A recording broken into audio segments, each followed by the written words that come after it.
Production Records. Bébé MC POULO aussi. Cool Bila cool.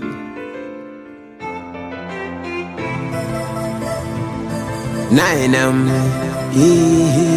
nainam, baby girl. What happened now? Nainam. Yan fof kwa hala simbiri heavy kidam. Wadida haba itaraka kidam. Une for malam ida kada suda men chetara do hari men senya we don malibam. Girl be halangota kanyuri dubi. Solani god do sibi gilli kundumi. Gilli ngarti koi nedo wate kiram to Kiram weni koi jibdo chofti no masayomi. Unde labani wate minamdo.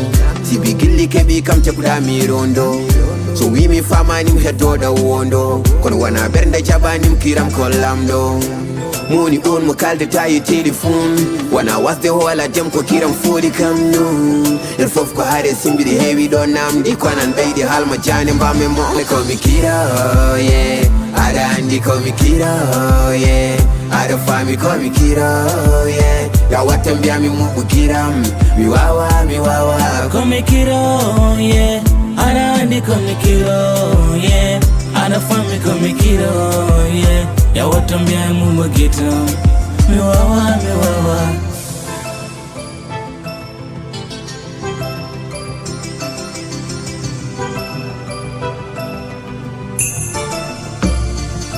Yawe yam, yedelam, pandelam, hoderam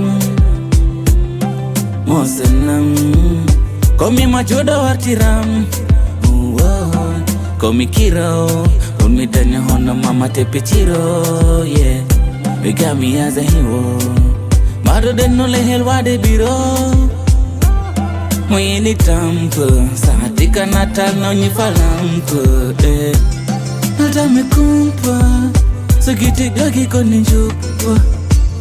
Be cool and chill. Only God knows how sad I feel.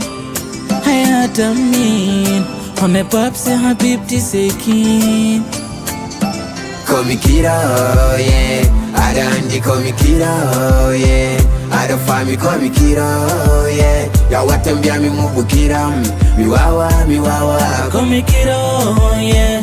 Ada andi call me Kirow, yeah. Ada fami call me Kirow, yeah. Ya watambia mi mubu kiram. Mi wawa.